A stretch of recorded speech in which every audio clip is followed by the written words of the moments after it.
Hey, everybody, welcome back to Utah Mammoth Daily. Tusks up, and let's get into it. Now, because of the recording schedule, I am reacting to the Calgary game that just happened. I know this episode will be up on the day of the San Jose game, but, through the magic of Hollywood, I guess, I don't know. That's just how the schedule goes. But for the first time this season, the Mammoth didn't just play well, they looked like themselves again. They looked like that team that rattled off that incredible record towards the end of the season. Last night felt different, and I don't just mean on the scoreboard. The 3-1 win over Calgary wasn't just a confidence boost. It was the kind of game that reminds everyone why this franchise is so easy to get behind. From the opening puck drop, the Mammoth dictated everything. They outshot Calgary 28-8 through two periods. I was watching the shot counter on the ticker up at the top there, the score bug, and I couldn't believe what I was seeing. It was just like, oh my gosh, this is incredible. At one point it was almost 30-7. So yeah, that's pretty freaking awesome. It was a complete reversal from their first three games when they struggled to reach even 26 shots total in two of those three games. Andre Turigny said it best. He said, quote, "When we are on top of our opponent, skating the way we did in the first two periods, we're tough to play against. That's the identity Utah's always been trying to rediscover through the offseason, preseason, rookie camp, and the first couple of games. High pace, physical forecheck, tight structure. Last night, it finally clicked for 2.5 periods." Now let's talk about the big offseason get, J.J. Peterka. He was the star last night. He really was. It didn't take long for him to have his welcome to Utah moment.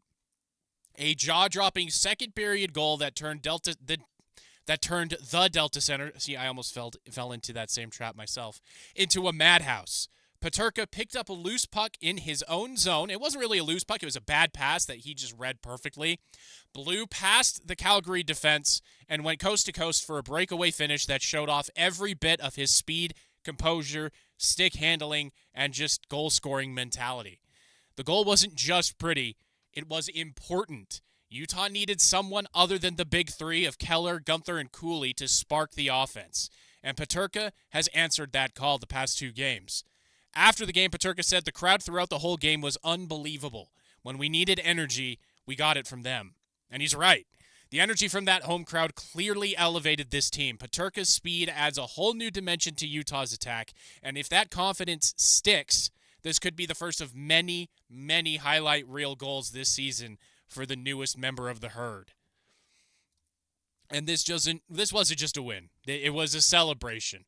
The Mammoth debuted new game intros, the new arch cave opening. That was pretty cool. A new goal horn that I'm pretty sure most everybody likes. I like it myself. And even a new mascot, Tusky, who immediately became a fan favorite. I love Tusky. Now, the reason I have the thing on your screen over there is because it's the Jazz Bear was the other one, so I went with the Mammoth Tusky. Doesn't sound quite as good yet. Maybe that'll stick, maybe it won't. It's probably just going to be Tusky.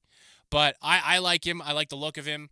He looks great. He doesn't look like he's going to scare kids like some green mascot in Philadelphia.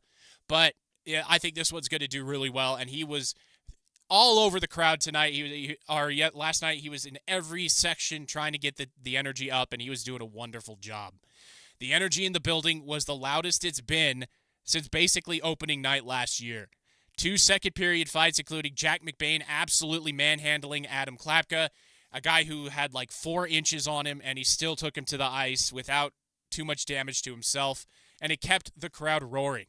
The chants, the towels, and emotion throughout the night made it feel like playoff hockey at the start of the season, mid-October. So that matters, because as much as this team feeds off of its stars, it feeds off of us, the fans. Utah's fan base has officially planted its flag.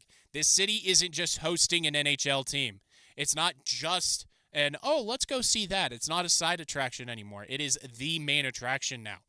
It is home to an NHL club. And like Ryan and Ashley Smith have said, Bill Armstrong, Chris Armstrong have said, Utah shows up. When there's something to root for, we show up for our teams, whether that's at the professional, college, or even high school level. We show up for our teams, and we care. And we showed that last night. It was amazing. And now what comes next? Well, we need to build momentum at home. This is where things start to get interesting. The Mammoth now have 3 straight home games coming up. The Sharks, Bruins, and the Avalanche. After the 1-2 road start that really should have been 2-1 or even 3-0, this is a golden opportunity to reset the record and reassert themselves in the Central Division. And if you do a quick search in the standings, the Central Division is the only division in hockey currently, as of me recording this episode, that has every team with at least 2 wins. Every single team has at least 2 wins. The only division in hockey. And so Torigny said something after the game, though, in one of his post-game remarks that stuck with me. I didn't feel any panic. I was panicked in that third period when it was still 2-1. Calgary was just slamming it down the Mammoth's throat. Utah couldn't get out of their own zone, and it just felt like, here we go again, a late collapse, and we're going to go to overtime. That didn't happen. Veggie was a brick wall. He was skating on his head. And I love that they gave the post-game interview to him because he is a fan favorite. J.J. Peterka will have many, being the first star, so he'll have many. But having that post-game interview with Veggie was absolutely brilliant after that third period performance where in the second period he didn't see like anything. He saw like one shot. So that was great. So that calm confidence is exactly what this team needs to carry forward. Veggie being rock solid. He stopped 19 of 20 shots. And the defense looked cohesive even without Dursey, except for in that third period when they just could not keep possession and they could not clear the zone. That's something they need to work on. And the key now is keep skating like they did in those first 2 periods. Aggressive, relentless, confident, and translate that identity into consistency.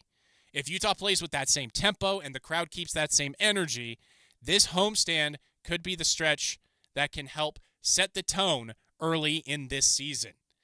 So toss up. This has been Utah Mammoth Daily, and I will see you all tomorrow.